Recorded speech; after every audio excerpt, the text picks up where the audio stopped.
In today's video, I'm going to teach you how to change primary domain Bluehost. If you've outgrown your current primary domain or you've rebranded, Bluehost can switch it for you through support, and I'll show you exactly how to reach the right place quickly. Before we begin, make sure you can sign into your Bluehost account and that you know the domain you want to make primary.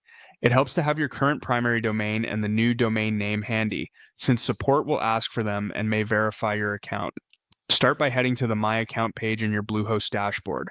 Once you're in, look toward the top area of the page for the small question mark icon.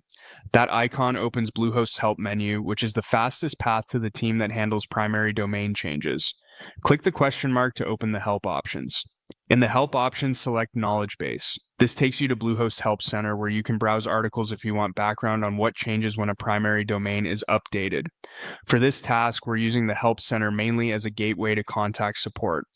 On the Help Center page, scroll down until you see the section labeled Get in Touch.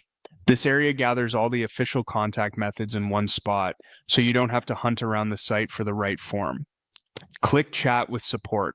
In the chat window, clearly tell the agent that you want to change the primary domain on your account and provide the current primary domain along with the new domain you want to use. The agent may confirm a few details for the security and will check that the new domain is available on your account. They'll also explain any effects, like how the change can impact website paths, email addresses tied to the old primary domain, or billing references. If you run a WordPress site, ask whether you'll need to update site URLs or redirects after the switch. The agent can share best practices and timing to minimize downtime. Keep the chat open while they process the request and ask for a summary of what was changed and any next steps you should take. That's it.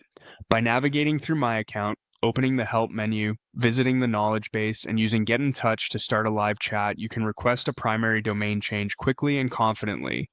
Thanks for following along, and feel free to replay any section if you need a refresher while you're making the request.